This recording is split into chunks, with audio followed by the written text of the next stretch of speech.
Hello friends, good evening everybody. Today we are going to start John Milton. For MPPGT हम लोग John Milton को discuss करेंगे. John Milton की एक poem on his blindness MPPGT के mains में prescribe है. हम उस पोइम को भी देखेंगे, लेकिन उससे पहले जॉन मिल्टन एक बहुत बड़े पोइट हैं, इसलिए उनकी बायोग्राफी भी जान लेना बहुत जरूरी है. तो आइए जॉन मिल्टन की बायोग्राफी को भी देखते हैं. जॉन मिल्टन की बायोग्राफी को हम लोग डिस्कस करेंगे. तो देखिए जॉन मिल्टन का बर्थ कब हुआ है, तो देखोगे बर्थ हुआ है 9 दिसंबर 1608 को. डेथ कब हुई थी 8 नवंबर 1674 को. ओके. फादर है जॉन मिल्टन के फादर का नाम भी ध्यान रखना जॉन मिल्टन ही है. ओके. जॉन मिल्टन के फादर का नाम भी जॉन मिल्टन ही है. बस पर कितना है कि जो फादर थे वो क्या लिखते थे, सीनियर जॉन मिल्टन, और मिल्टन जो आपके राइटर हैं, जो पोइट हैं, वो अपना नाम लिखते थे junior John Milton. He was criminal. वो कौन थी, एक स्क्रिमिनल थी. इसका मतलब जैसे आप हिंदी में कहते हैं ना सूटखोर. यूजर एक वर्ड सुना होगा आपने, यूजर. ओके. सूटखोर, साहूकार जैसे कहते हैं. Okay. Who prepared bills and deals for other, also composed music, from whom he got love for music. Milton को म्यूजिक और अपनी पोएट्री के अंदर म्यूजिक लाने का जो श्रेय जाता है वो इनसे ही प्राप्त हुआ था.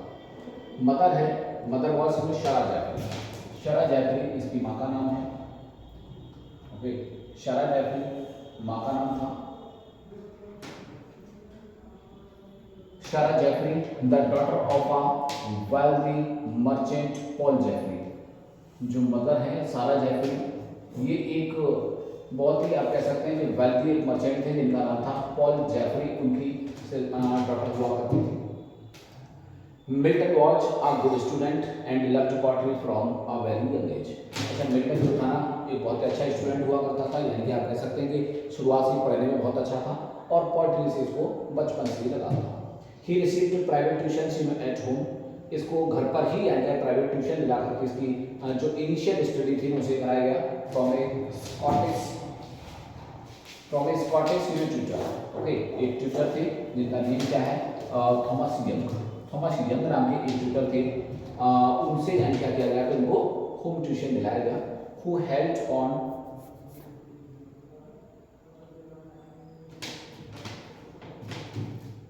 देखो who had on MA degree from the University of St Andrews. अच्छा, ये बात किसके बारे में बताई जा रही है, ओके, थॉमस यंग के बारे में. and probably infused radical ideas into John Milton. John Milton को भी इस प्रकार के जो आइडिया थे वो कहाँ से मिले थे, तो आप देख सकते.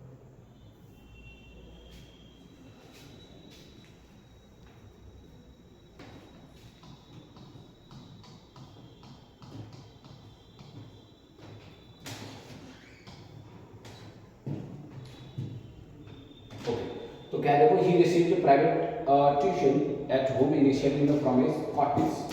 ओके. एक स्कॉटिश यानी ट्यूटर थे जिनका नाम क्या था, थॉमस यंग. इनसे इनको ट्यूशन प्राप्त हुआ और इनके पास में एमए की डिग्री इस कहाँ से रही थी, यूनिवर्सिटी ऑफ सेंट एंड्रूज से रही थी. ओके. उसके बाद से प्रॉबेबली इन्फ्यूज्ड रेडिकल आइडियाज, इस प्रकार के जो विचार थे जो उन्होंने प्राप्त किए थे वो मिल्टन के अंदर इनसे ही प्राप्त हुए थे. इनके अंदर अपने उस ट्यूटर से ही प्राप्त हुए थे. नेक्स्ट क्या है, he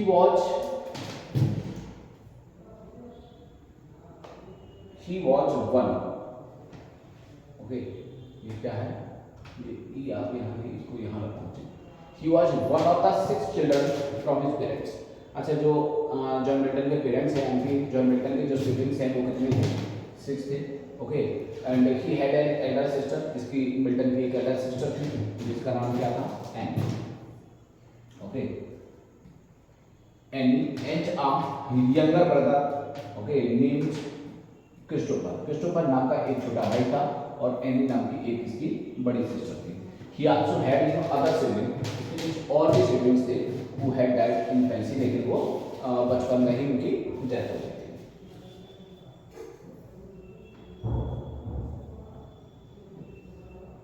नेक्स्ट क्या है कि व्हेन ही वाज 12, जब मिल्टन की एज 12 साल की हुई थी। ओके, जब मिल्टन की एज 12 साल की हुई थी, जब मिल्टन की एज 12 साल की हुई, he was sent to Saint Paul's School. तो उसको मिल्टन को पढ़ने के लिए किस स्कूल में भेजा गया, आप ये ध्यान रखेंगे, क्वेश्चन आपसे पूछा जाता है। मिल्टन ने अपनी जो इनिशियल एजुकेशन है वो कहाँ से की है, सेंट पॉल स्कूल से। ओके, और लगभग कितने में 1620 के अंदर टू स्टडी ग्रीक, जहाँ उसने क्या पढ़ा था, ग्रीक पढ़ा, लैटिन पढ़ा एंड क्लासिकल लैंग्वेजों को वहाँ पर मिल्टन ने पढ़ा। नेक्स्ट देख सकते हैं हम लोग,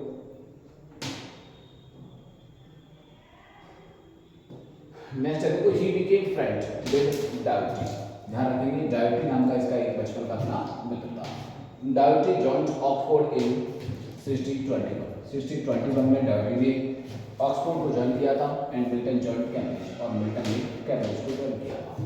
Milton no, okay, Milton knew many languages like, अच्छा मिल्टन को भाषा का ध्यान रखना, इसीलिए आप देखोगे तो मिल्टन जो है ना सेक्रेटरी हुआ करता था वो, तो like you know English, Greek, Latin, okay, Hebrew आती थी, फ्रेंच आती थी, स्पेनिश आती थी, इटालियन आती थी, डच आती थी, और आप देखोगे ओल्ड इंग्लिश आती थी। इसके साथ साथ उसको मंडारिन भी आती थी। ओके, मंडारिन भी आती थी। मंडारिन का मतलब जैसे आज आप चाइनीज बोलते हो, ठीक है, तो ये सभी भाषाएं मिल्टन को आया करती। नेक्स्ट है, और हम लोग मिल्टन की बायोग्राफी से क्या देख सकते हैं, देखो, he wanted to become a priest. अच्छा, जब मिल्टन ने पढ़ना शुरू किया था तो वो क्या बनना चाहता था, एक प्रीस्ट बनना चाहता था। ध्यान रखिएगा, in the church of England, यानी कि इंग्लैंड के चर्च में एक प्रीस्ट बनना चाहता था वो।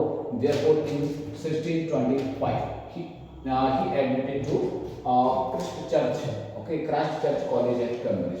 इसीलिए उसने क्राइस्ट चर्च कॉलेज को क्या किया था, ज्वाइन किया था। मिल्टन वाज कॉल्ड, मिल्टन को क्या कहा जाता था, मिल्टन को कहा जाता था lady of the Christ college.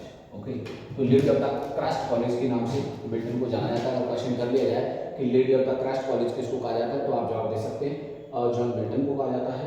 Okay, इन 1626 क्या हुआ था, he was expelled from the college. Expelled का मतलब उसको कॉलेज से निकाल दिया गया था 1626 के अंदर। क्यों निकाल दिया गया था, for a period after an argument with his tutor named Bishop William Chappell. Okay, ये उसकी ट्यूटर का नेम था, बिशप विलियम चैपल। इसके साथ में मिल्टन का थोड़ा सा आर्गुमेंट हुआ। ओके, कुछ क्लास में हो गई थी जिसके कारण मिल्टन को वहां से रस्टिकेट कर दिया गया था। He eventually went back to Cambridge, लेकिन जो टाइम था उसको व्यतीत करने के बाद मिल्टन फिर से वहां आ गया, और he was assigned a new tutor, और उसके बाद से नेथानियल टोबे नाम से यानी क्या था, एक न्यू टीचर मिल्टन को प्रोवाइड किया गया। नेक्स्ट देखोगे, Milton wrote as first serious poem. Milton ने अपनी पहली यानी सीरियस पोएम कब लिखी थी, 1628, और टाइटल क्या था उसका, on the death of a fair infant. इस नाम से उसने लिखा था, और इन्फेंट जो है ना, इन्फेंट जो है वो इसकी niece, okay, dying of the cup, जिसकी डेथ किससे हुई थी, कप के कारण उसकी डेथ हुई थी, which was based on the sadness caused by the death of his sister baby. Sister baby मतलब आप कह सकते हैं उसकी नीज, इसकी जो मिल्टन की बड़ी सिस्टर थी ना, उसकी बेटी की डेथ हो गई थी, उसकी डेथ पर लिखा था उसने on the death of a fair infant. Next आप देख सकते हो क्या है आगे, Milton completed his bachelor of arts. Milton ने अपनी जो बैचलर की डिग्री थी ना, ओके, यानी कि जिसे हम लोग ग्रेजुएशन बीए कहते हैं, ओके, वो कब कंप्लीट किया था, 1629 में। अच्छा, जो डेट मैं आपको बता रहा हूँ बहुत इंपॉर्टेंट है, डेट आप लोग नोट करते रहेंगे। Okay, and master of art, यानी कि एमए कब किया था, एमए की डिग्री ली है 1932 में, और वो भी कहाँ से, कैम्ब्रिज से।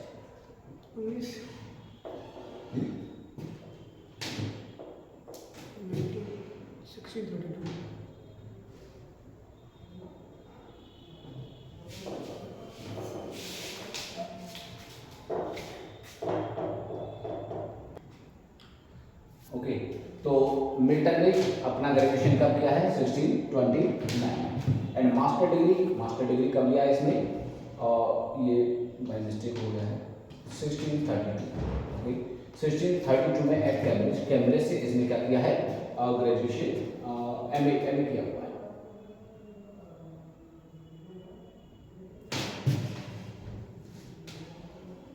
नेक्स्ट क्या देखोगे,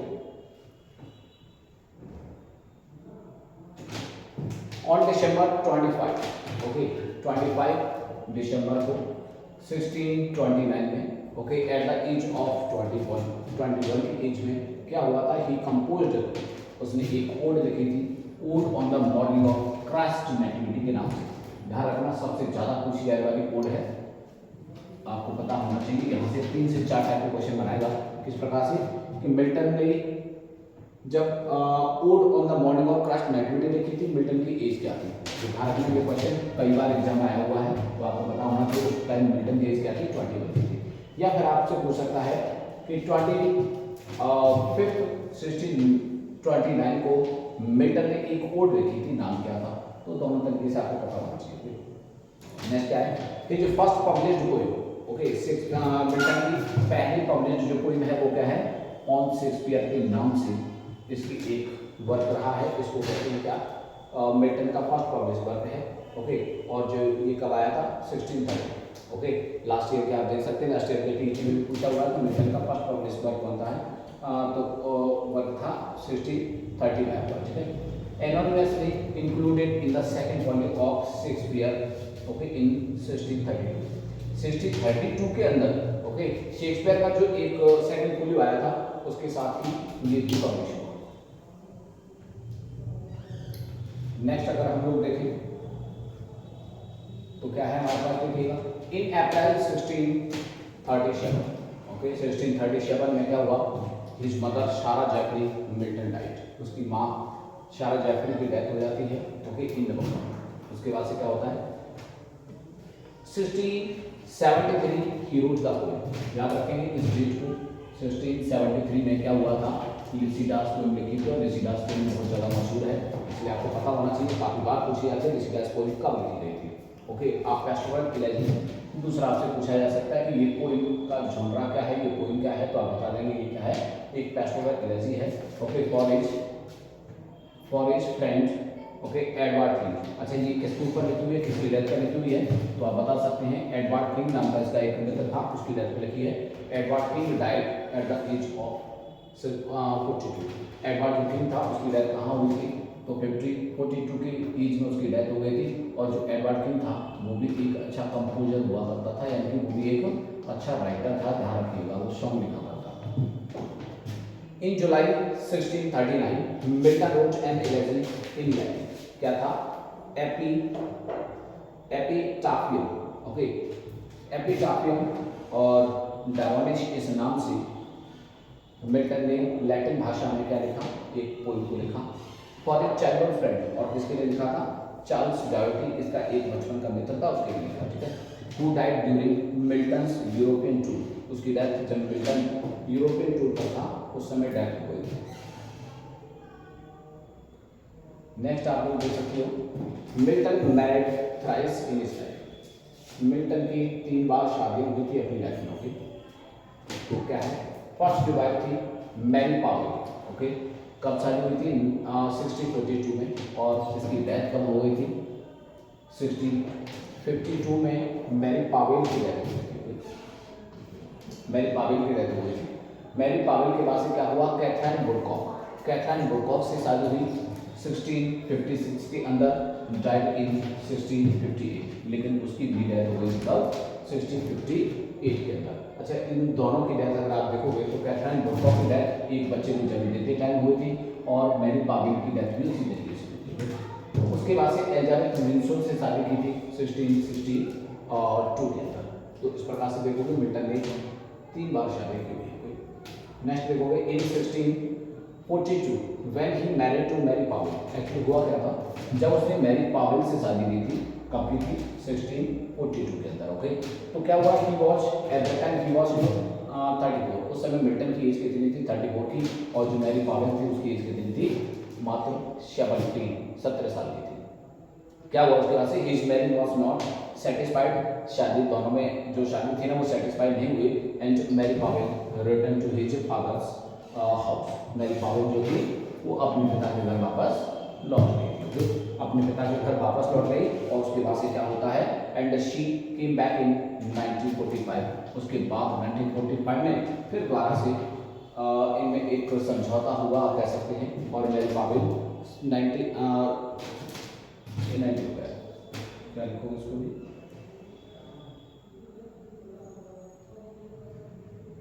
ये 16 हो गए, तो 1645 में, ओके 1645 में मैरी पावेल फिर दोबारा से लौटकर वापस आ गई।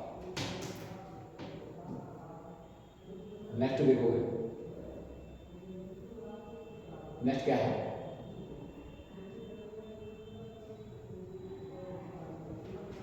This time Milton wrote 4 pamphlets. अच्छा, उसी टाइम पर जब वो मैरी पावेल अपने पिता के घर वापस चली गई थी, तो उसी टाइम पर मिल्टन ने क्या है 4 जो पैम्पलेट्स लिखी थी on divorce act. Okay, divorce जो डिवोर्स होता है ना उस पर उसने पैम्पलेट लिखी थी, and published the first tract the doctrine and discipline of divorce. इस नाम से उसने पैम्पलेट को पब्लिश कराया। In short she bore she bore, okay ये यहाँ तक है, she bore 3 daughters and a son from Powell. Actually Powell से 3 लड़कियां और 1 लड़का मिल्टन को था। ओके,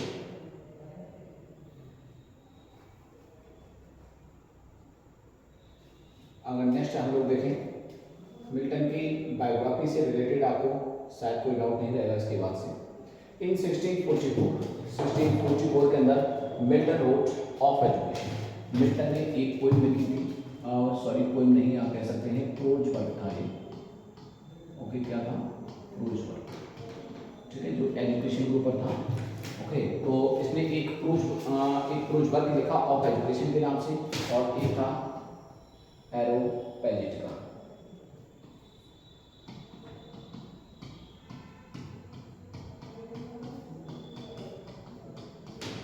एरोपैजिटिका, ओके, ये इसकी थीम क्या थी, तो आप कह सकते हैं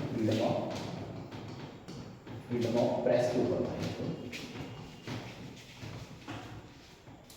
क्या होता है उसके बाद से 12 नवंबर 1656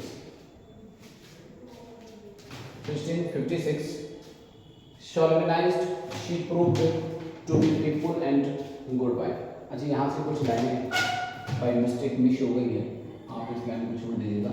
ये पोइम बात करती है, ये लाइन बात करती है कैथरीन जो वुडकॉक थी ना, कैथरीन वुडकॉक से 1656 में, ओके, इसकी शादी हुई थी।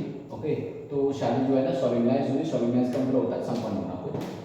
She proved to be faithful. अच्छा, ये मिल्टन की 3 शादी हुई थी, लेकिन ध्यान रखिएगा मिल्टन के सबसे ज़्यादा जो फेथफुल वाइफ हुई थी वो कैथरीन नहीं थी। ओके, और कैथरीन को अगर देखोगे तो मिल्टन ने एक सोनेट भी लिखा हुआ है। Okay, on my destiny to you wife, इस नाम से। तो ये उसी की बात कर रहा है। And you know good wife she could survive only 1 year and 4 months। 1 साल और 4 महीने शायद वो उसके साथ रह पाई, और उसके बाद से क्या होता है उसकी डेथ हो जाती है। She wore her daughter on 19 अक्टूबर 1657। 19 अक्टूबर 1657 को उसने एक बच्चे को जन्म दिया, और उस टाइम पर उसकी डेथ हो गई, but died in the child on 3 Feb 1658। Okay, 1658 3 फरवरी को उसकी डेथ हो जाती है। Milton mourned her death and composed a sonnet। Milton क्या करता है, उसकी डेथ पर दुख जताता है और एक सोनेट भी लिखता है, और सोनेट किस नाम से, on the demise. Okay, on her demise, उसकी यानी मृत्यु पर एक सोनेट लिखता है। सोनेट का नाम क्या है, on his deceased wife. Okay, इस नाम से सोनेट है। और या फिर इसका एक सबटाइटल भी है, methought I saw my mate espoused saint. Okay, तो उसी सेंट कहकर के पुकार।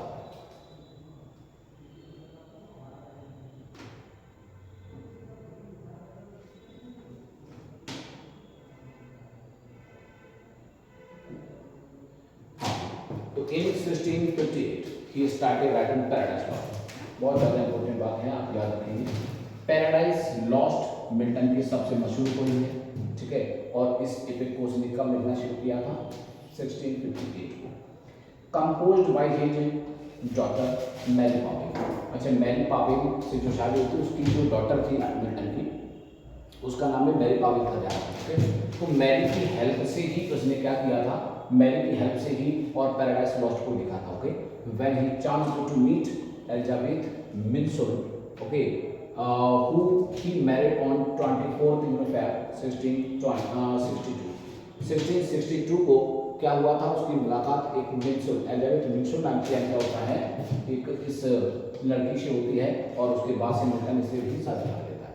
ओके, यानी कि एलिजाबेथ मिन्सोल मैं बता चुका हूँ, उधर आपको 3 साल हुई थी।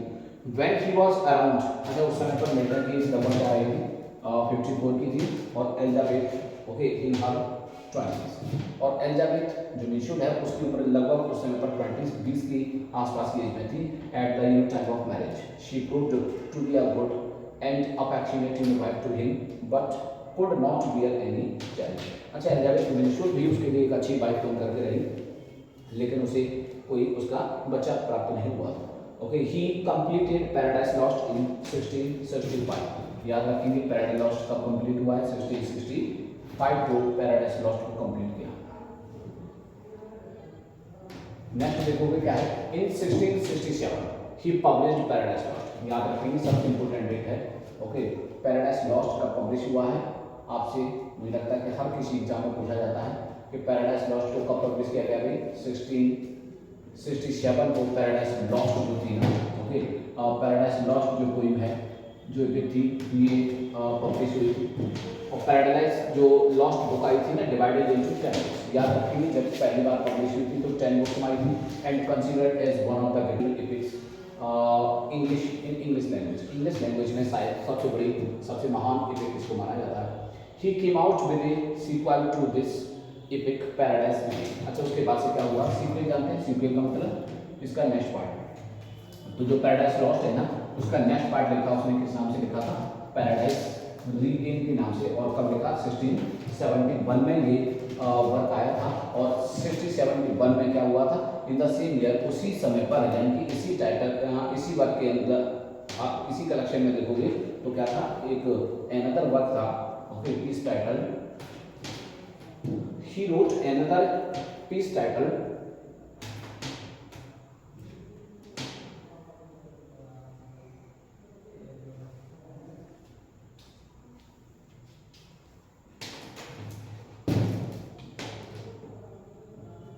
एक जो अनदर वर्क इसके साथ में पब्लिश हुआ था, मैं आपको उसके बारे में बता देता हूँ, Samson agonist.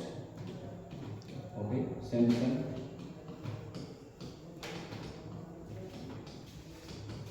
Agonist of Paradise Regained, दोनों साथ साथ पब्लिश हुए।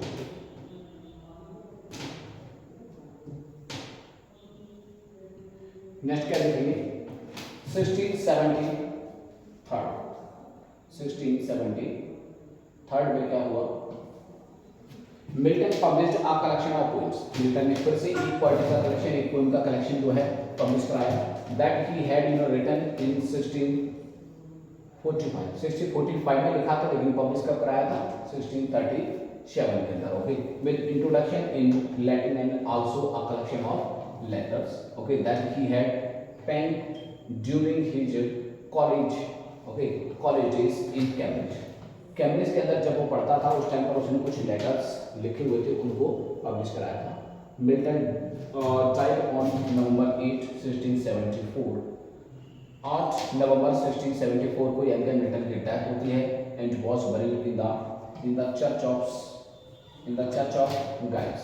ओके, याद रखेंगे इसको, मिल्टन के जो बरीड हुआ था तो इस चर्च में इसको बरीड किया गया without triple gate. Okay, 4 street London.